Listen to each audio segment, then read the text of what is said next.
Hello everyone, আসসালামু আলাইকুম। কেমন আছেন আপনারা সবাই? আশা করি ভালো আছেন। আমি হালিমা আক্তার তমা আজ আপনাদের সাথে আলোচনা করব ফৌজদারি কার্যবিধি থেকে ম্যাজিস্ট্রেটের কার্যক্রম শুরু প্রসঙ্গে এই টপিকটি নিয়ে। মূলত আমাদের সিআরপিসির ধারা 204 থেকে শুরু করে ধারা 205-এর উপধারা ডি এই পর্যন্ত আলোচনা করা হয়েছে ম্যাজিস্ট্রেটের কার্যক্রম শুরু প্রসঙ্গে। তো আজকের ক্লাসটি হলো পার্ট 1।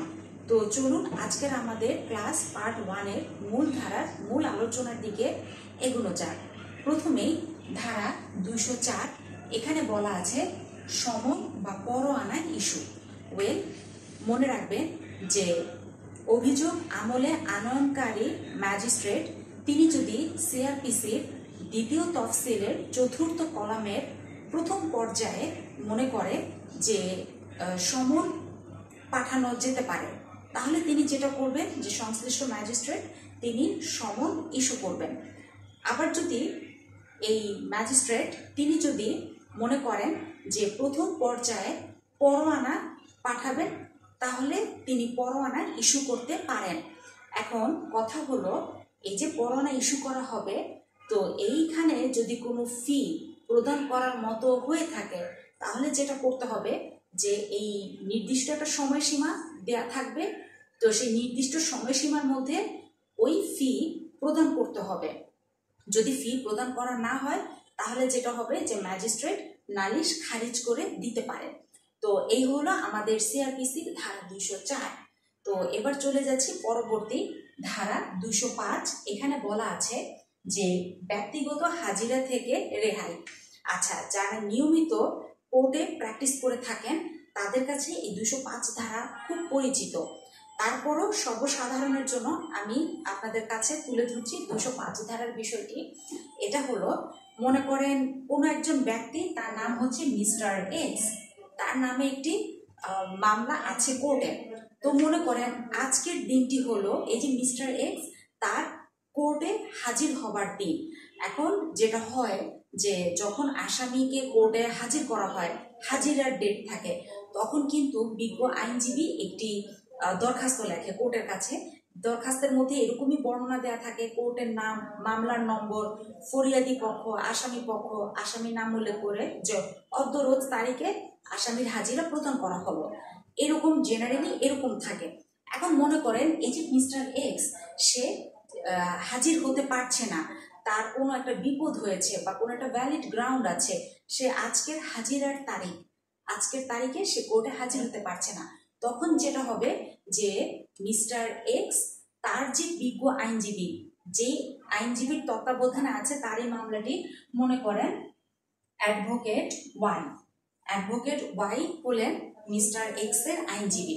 তো যেটা হবে যে অ্যাডভোকেট ওয়াই স্যার তিনি একটি দরখাস্ত লিখবেন 205 ধারার আলোকে আদালতের কাছে যে মামলার আসামি মিস্টার এক্স তার যে ভ্যালিড গ্রাউন্ড যেটি আছে, যে কারণে সে আদালতে উপস্থিত হতে পারছে না, সেই ভ্যালিড গ্রাউন্ড উল্লেখ করে 205 ধারায় বিজ্ঞ আইনজীবী তিনি যে আসামি মিস্টার এক্স তার হয়ে হাজিরা প্রদান করবে আদালতের নিকট। তো এই 205 ধারার হাজিরা প্রদানের কারণে যেটা হবে, ভ্যালিড গ্রাউন্ড সমেত এই যে মিস্টার এক্স সে যে উপস্থিত হতে পারলো না, তো এই অনুপস্থিতি থেকে মিস্টার এক্স আসামি সে রেহাই পেল। তো এটাই হলো কোর্টের প্রচলিত ভাষায় যে 205 ধারার হাজিরা। তো যখনই শুনবেন যে 205 ধারার হাজিরা, তাহলে চোখ বন্ধ করে বুঝে নেবেন যে ফৌজদারি কার্যবিধির এই 205 ধারার হাজিরা, যেখানে আসামি উপস্থিত হতে পারছে না, আসামির অনুপস্থিতিতে তার হয়ে তার বিজ্ঞ আইনজীবী হাজিরা প্রদান করতে পারে। আচ্ছা, এই তো গেল 205 ধারা। এবারে চলে যাচ্ছি পরবর্তী ধারা 205-এর উপধারা সি। এখানে বলা আছে যে দায়রা আদালতে মামলা প্রেরণ এবং পাবলিক প্রসিকিউটরকে নোটিশ প্রদান।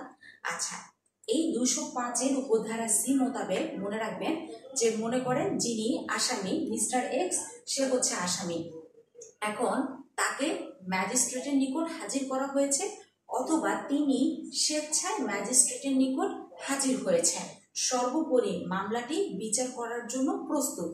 এখন ম্যাজিস্ট্রেট বা বিজ্ঞ আদালত তিনি যদি পুলিশ মারফতে অথবা অন্য কোনো মারফতে তিনি যদি এটা প্রতীয়মান হন যে এই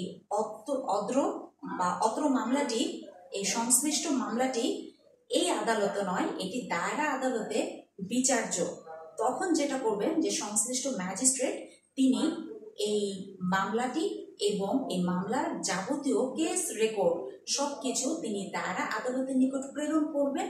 আর যেটা করবেন যে যিনি পাবলিক প্রসিকিউটরকে এই বিষয়ে নোটিশ প্রদান করবেন।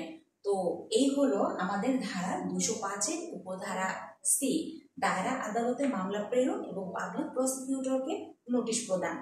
তো সর্বোপরি আজকে এই হলো আমাদের পার্ট 1 ক্লাস ম্যাজিস্ট্রেটের কার্যক্রম শুরু প্রসঙ্গে। তো কেমন লাগলো আজকের ক্লাসটি? অবশ্যই আপনাদের মূল্যবান মন্তব্য কমেন্ট বক্সে লিখে পাঠাবেন। দেখা হবে আপনাদের সাথে আমার পরবর্তী নতুন ধারা নিয়ে, নতুন ক্লাসে, অবশ্যই পার্ট 2 নিয়ে।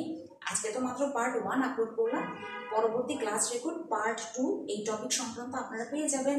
সে পর্যন্ত সবাই ভালো থাকবেন, সুস্থ থাকবেন। আর আমার সাথে যুক্ত হতে আমার ইনস্টাগ্রাম এবং ফেসবুক পেজে ফলো বাটন প্রেস করে আর ইউটিউব চ্যানেলটি সাবস্ক্রাইব করে সাথেই থাকবেন। সবাইকে অনেক অনেক ধন্যবাদ। খোদা হাফেজ।